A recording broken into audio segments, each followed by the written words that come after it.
سلام به همه فوتبال دوستان، خیلی خوش اومدید به کانال دوستان فوتبالی. توی این ویدیو ما میخوایم در مورد جام باشگاه‌های جهان صحبت کنیم که همونطور که میدونین نزدیک هست تاریخش و 25 خرداد ماه افتتاحیه‌اش قرار برگزار بشه و اولین دورش هم توی آمریکا برگزار میشه. در واقع جام باشگاه‌های جهان مثل جام جهانی 32 تیمی هست. البته الان جام جهانی 48 تیمی شده و این جام باشگاه‌های جهان به در واقع فرمتش مثل جام جهانی‌های قبل یعنی 32 تیمی هست و میخوام تو این ویدیو هر آنچه که شما لازم هست بدونید در مورد این تورنمنت بگیم و تیمایی که در واقع تو این تورنمنت شرکت میکنن، اینکه از هر قاره چند تا تیم توی این تورنمنت شرکت میکنن و تیمایی که از قاره‌های مختلف میان بعضیاشون ممکنه برای شما ناشناخته باشن. یه توضیحات مختصری در مورد اون تیم‌ها میدیم و در واقع تو این ویدیو ما می‌خوایم اختصاراً در مورد جام جهانی در واقع باشگاه‌های جهان صحبت کنیم و بپردازیم به گروه‌ها، اینکه تو هر گروه چند تا تیم هست. دقیقاً مثل جام جهانی 8 تا گروه 4 تیمی هست و می‌خوایم امروز این گروه ها رو بررسی کنیم. اول سهمیه هر قاره ها رو بگیم که از هر قاره چند تا تیم میان تو این تورنمنت و که اولین دورش هم هست. از قاره اقیانوسیه یه تیم میاد، اوکلند سیتی هست که مال در واقع کشور نیوزلنده. از قاره آسیا 4 تا تیم میاد که 4 تا تیمی که توی در واقع جام باشگاه‌های آسیا قهرمان شدن رو در واقع توی این تورنمنت شرکت میکنن که اولسان هیوندا هست، اوراوارتس ژاپن هست، اولسان هیوندای کره جنوبی، اوراوارتس ژاپن، الهلال عربستان و العین اماراته که اگه پرسپولیس موفق میشد اولسان هیوندا رو شکست بده الان توی این تورنمنت شرکت میکرد و یه اتفاق خیلی بزرگ برای فوتبال ایران بود که متاسفانه پرسپولیس نتونست اولسان هیوندا رو شکست بده و به جاش اولسان هیوندا اومد تو این تورنمنت شرکت کرد که اگه پرسپولیس میتونست اولسان هیوندا رو شکست بده الان ما شاهد اتفاق خیلی جالبی تو فوتبال ایران بودیم و پرسپولیس میرفت تو جام باشگاه‌های جهان بازی کنه. از قاره اروپا، از آسیا گفتیم 4 تا سهمیه، از قاره اروپا 12 تا سهمیه هست که از ایتالیا اینتر و یوونتوس میان، از انگلیس چلسی و در واقع منچستر سیتی میان، از اسپانیا رئال مادرید و اتلتیکو مادرید میان، از فرانسه پی اس جی میاد، یه پاریس سن ژرمن میاد، از پرتغال هم بنفیکا و پورتو میان و در واقع مجموعاً از اتریش هم سالزبورگ میاد، یعنی سالزبورگ هم از اتریش در واقع به این تورنمنت دعوت شده و مجموعاً میشه 12 تا تیم از اروپا. 8 تا سهمیه از آمریکای جنوبی هست که در واقع آمریکای جنوبی 9 تا سهمیه داشت که یکی از سهمیه‌هاش سوختش، حالا که ما در موردش صحبت می‌کنیم. 8 تا سهمیه آمریکای در واقع جنوبی پالمیراس هست، بوتافوگو هست، در واقع بوکا جونیورز هست، فلامینگو هست، ریور پلاته هست، مونتری هست، فلومنزی هست و پاچوکا. حالا اسمشون یکم سخته. اینا در واقع تیمایی هستن که از آمریکای جنوبی میان تو این تورنمنت شرکت میکنن. از آمریکای شمالی 3 تا سهمیه هست که در واقع آمریکای شمالی 2 تا سهمیه داشت که یک سهمیه آمریکای جنوبی سوختش و به جاش یک سهمیه از به آمریکای شمالی اضافه شد که 3 سهمیه آمریکای شمالی اینتر میامی هست که همه شما فوتبال دوستان با اینتر میامی آشنایی داریم به خاطر لیونل مسی. بعد سیاتل ساندرز هست و پلی‌آف در واقع برنده باشگاه فوتبال آمریکا و لس آنجلس اف سی که برنده در واقع این بازی در واقع میاد جای در واقع لئون قرار میگیره. لئون که سهمیه از آمریکای جنوبی بود که سوختش که ما حالا توی گروهی به اون پردازیم و صحبت می‌کنیم در موردش.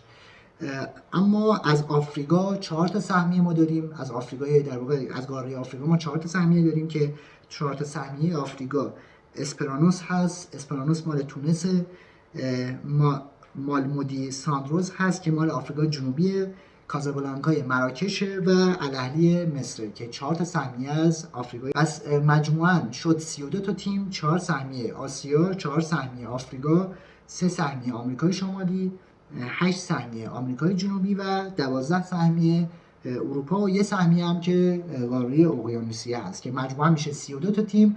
دقیقاً مثل فرمت جام جهانی خودمون هست، 32 تا تیم، 8 تا گروه 4 تیمی که قراره به رقابت بپردازن و الان ما گروه ها رو یه بررسی بکنیم. گروه A در واقع الاهلی مصر هست، اینتر میامی هست، پالمیراس هست و پورتو. 4 تا تیم که در واقع طبق همون قوانین جام جهانی توی هر گروه بیشتر از 2 تا تیم از هر قاره نباید باشن. یعنی مثلا 2 تیم آفریقایی یا 2 تیم اروپایی بیشتر از 2 تا تیم نمیتونن توی یه گروه قرار بگیرن.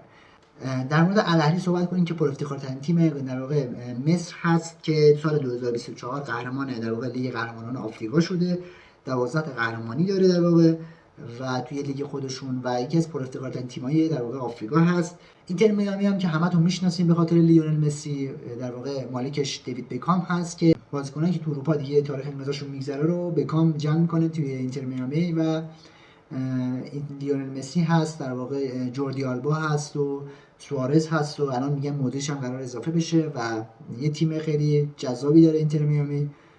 و در مورد پالمیراس صحبت کنیم که یکی از پرافتخارترین تیم‌های در واقع برزیل هست، مال سری آ برزیل، مال شهر در واقع سائو پائولو برزیل هست و 3 قهرمانی در جام لیبرتادورس داره. جام لیبرتادورس بعد از جام باشگاهی اروپا پرافتخارترین در واقع تورنمنت باشگاهی هست و پالمیراس تونسته 3 بار در واقع تو این تورنمنت قهرمان بشه و آخرین باری که هم قهرمان شده 2 بار پشت سر هم بوده، 2020 و 2021 در واقع قهرمان لیبرتادورس شده و در واقع مال سری آ برزیل الان با 9 بازی و 22 امتیاز صدرنشین سری آ برزیل هست و بازیکنان خیلی بزرگی هم تو این تیم بازی کردن، مثل کافو، مثل روبرتو کارلوس و رونالدینیو و در واقع بازیکنان خیلی بزرگی توی این تیم بازی کردن توی پالمیراس.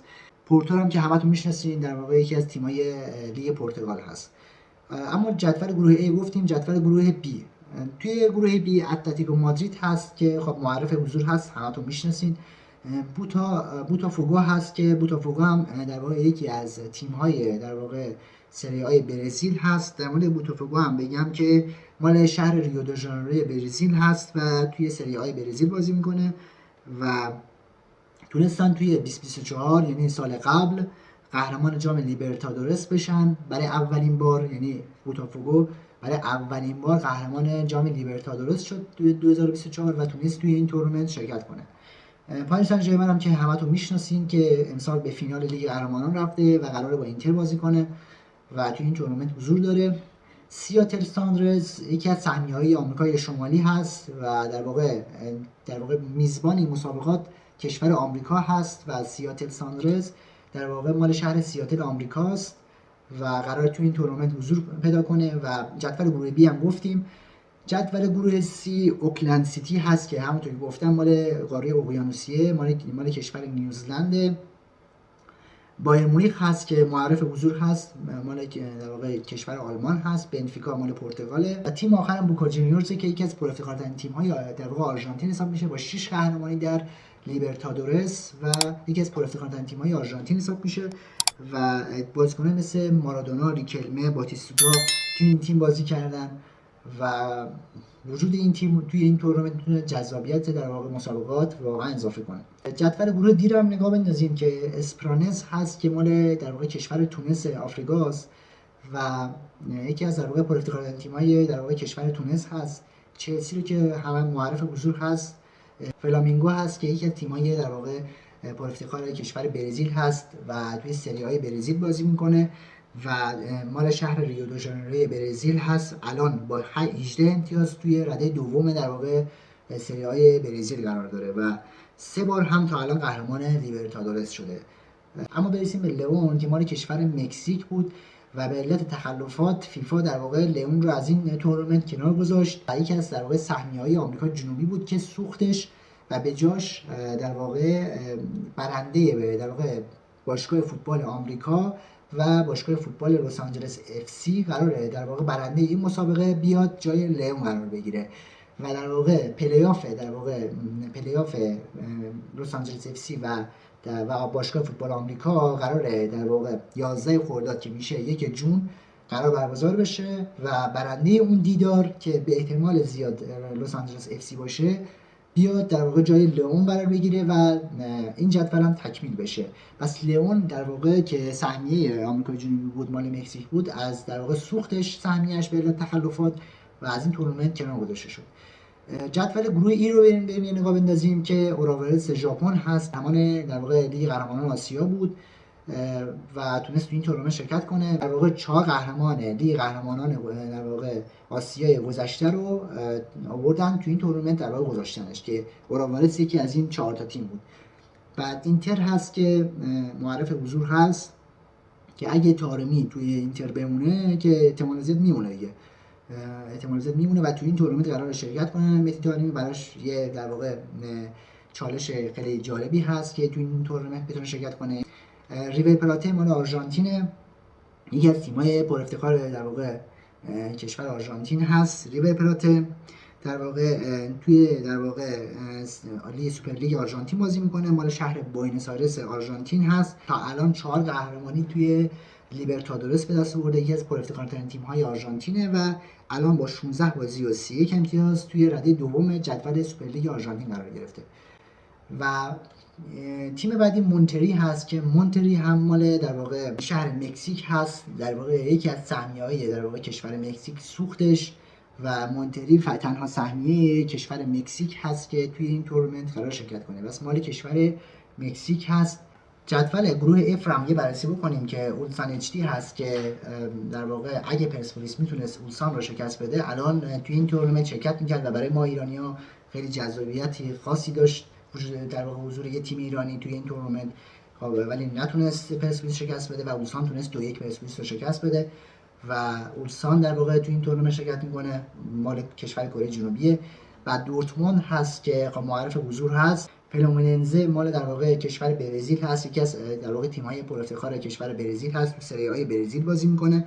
تا الان با 10 بازی 17 امتیاز تو رده پنجم در واقع سری آ برزیل قرار گرفته و یک قهرمانی هم در واقع در جام لیبرتادورس به دست آورده که 2023 بود، همون اواخر بود که تونستن تو جام لیبرتادورس هم قهرمانی به دست بیارن فلومیننزه. و تیم بعدی مالمودی ساندوز هست که مال در واقع آفریقای جنوبی، کشور آفریقای جنوبی در واقع که یکی از سهمیه‌های آفریقای جنوبیه که تو این تورنمنت قرار شرکت کنه. جدول گروه جی رو هم یه بررسی بکنیم که العین امارات هست که همونطور که می‌دونین تونست در واقع قهرمان در واقع آسیا بشه و تو این تورنمنت شرکت کنه. منچستر سیتی هست که یکی از تیم‌های در واقع اروپاییه که تو این تورنمنت شرکت میکنه و تیم بعدی کازابلانکا هست، الوداد کازابلانکا یا ویداد کازابلانکا که مال کشور مراکش، یکی از سهمیه‌های در واقع قاره آفریقاست. بعدی هم یوونتوسه که معرف حضور هست که توی در واقع یکی از در واقع سهمیه اروپا است که از کشور ایتالیا در واقع توی این تورنمنت شرکت میکنه. و جدول گروه اچ یا گروه آخر که الهلال عربستان هست که مال آسیاست، مال عربستانه. تیم بعدی پاچوکا هست که مال کشور مکزیک، رئال مادرید که دیگه معرف حضور هست میشناسین. سالزبورگ که مال کشور اتریشه. شاید خیلی‌ها بگن که آقا چرا مثلا سالزبورگ تو این تورنمنت شرکت میکنه، چرا مثلا بارسلونا نیستش، چرا مثلا چه میدونم مثلا آژاکس نیست، چرا آینهوون نیست، چرا تیمایی که مثلا حالا مطرح هستن تو این تورنمنت نیستن. در واقع چون این دوره اولین دوره هست، این 12 تیمی که از در واقع از اروپا اومدن حالا به صورت افتخاریش فکر کنم از طرف فیفا اومدن و بعضیاشون که قهرمانی دارن ولی بعضیاشون حالا به صورت افتخاری اومدن و چون اولین دوره هست، این اولین دوره حالا زیاد نظم خاصی نداره، یعنی انتخاب تیم ها بر اساس در واقع الگوی ثابتی نیست، بر اساس قوانین ثابتی نیستش و احتمالاً از دوره‌های بعد بخوان یه نظم درست حسابی به در واقع تیمایی که قراره تو این تورنمنت شرکت کنن بدن.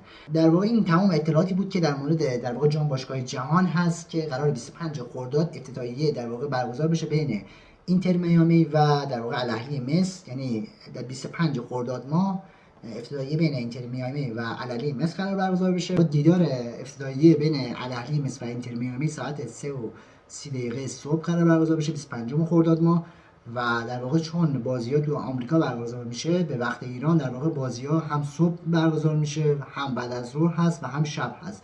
به خاطر اختلاف ساعتی که ما به کشور آمریکا داریم، وقت ایران بازی‌ها هم صبح هست، هم بعد از ظهر هست و هم شب که حالا بسته به این که چه ساعتی بازی‌ها توی آمریکا برگزار بشه، تو ایران هم ساعت‌هاش متفاوته و مثلا بایر مونیخ با اوکلند سیتی ساعت 19:30 هست، پی اس جی با اتلتیکو مادرید ساعت 10:30 شب هست و ساعت بازی‌ها در واقع متنوعه با توجه به اینکه میگم اختلاف ساعتی زیادی ما داریم با آمریکا و ساعت بازی‌ها هم متنوعه و باید ببینیم که دیدار افتتاحیه بین اینتر میامی و الاهلی مصر که اولین بازی هست، ببینیم حالا چه نتیجه قرار رقم بخوره. و قبلش هم 11 خرداد که میشه 1 جون پلی آف در واقع باشگاه فوتبال آمریکا و لس آنجلس اف سی برگزار میشه که برندش میره جایگزین لئون میشه که از این تورنمنت کنار گذاشته شد. در واقع ما 8 تا گروه 4 تیمی رو گفتیم و حالا بعداً یه ویدیو نزدیک مسابقات یه ویدیو هم میسازیم و پیش بینی خودمون رو از تیمایی که در واقع قراره بیان بالا. اینم بگم که 2 تیم اول دقیقاً مثل جام جهانیه. خب 2 تیم اول یعنی اول دوم هر گروه صعود میکنن به مرحله بعد و ما حالا نزدیکای در واقع جام باشگاه جهان یه ویدیو هم میسازیم و پیش بینی خودمون رو میگیم. شما هم نظرتون در مورد تیمایی که تو این تورنمنت حضور دارن رو بگین و بگین که کدوم تیم‌ها از مرحله گروهی میان بالا و به نظرتون کدوم تیم میتونه در واقع بره بالا و بتونه عنوان قهرمانی رو برای در واقع عنوان قهرمانی اولین دوره رو کسب کنه. در واقع ما توی این ویدیو یه سری اطلاعات کلی در مورد جام باشگاه جهان گفتیم و تیمایی که حالا توی مسابقه شرکت میکنن، تاریخ برگزاریش و یه سری اطلاعات کلی رو گفتیم. امیدوارم که این اولین دوره جذابی باشه و تیمایی که دوره‌ای بعد میان بتونن تیمای درست حسابی میان توی این در واقع خیلی از تیم‌ها در واقع توی این جام جهانی خالیه. امیدوارم دوره‌های بیشتری بیان توی این تورنمنت و مثل جام جهانی 48 تیمی بشه و بتونن تیم‌های بیشتری بیان از باشگاه‌ها. و آسیا الان 4 تا سهمیه داره و فکر کنم حالا آسیا الان 4 تا سهمیه داره و باید ببینیم که دوره‌های بعد چجوری دنبال میشه. من خیلی خودم مشتاقم که ببینم که اولین دوره در واقع جام باشگاه جهان به چه صورت قرار برگزار بشه و چه جذابیتی قرار داشته باشه. آیا جذاب هست یا نه؟ و من حدسم اینه که جذاب باشه که مثلا اینکه مثلا یه تیم ایرانی بیاد مثلا با رئال مادرید بازی کنه، خیلی جذابه. و متاسفانه میگم باید ببینیم که میگم تو آسیا به چه صورت قراره تیمایی که توی جام باشگاه جهان قرار بازی کنن به چه صورت قرار انتخاب بشن. فکر کنم مثلا شاید قهرمان نایب قهرمان لیگ نخبگان و قهرمان نایب قهرمان مثلا لیگ سطح 2 بیان مثلا تو این تورنمنت حاضر بشن. یعنی 4 تا تیم آسیا بیشتر نداره و فکر نکنم مثلا قهرمان لیگ بخواد بیاد توی در واقع این مثلا تورنمنت شرکت کنه، چون آسیا 4 تا سهمیه بیشتر نداره و 2 تا تیم هم از هر گروه میان بالا و باید ببینیم که به چه صورت قراره پیش بره و پیش بینی بازی‌ها رو ما میذاریم. حتما کانال رو دنبال کنید، کانال رو دنبال کنید و این در واقع تمام اطلاعاتی بود که لازم بود شما در مورد جام باشگاه جهان بدونید. ممنونم که تا این ویدیو با من بودید. تا یه ویدیو فوتبالی دیگه شما رو به خدا بسپارم.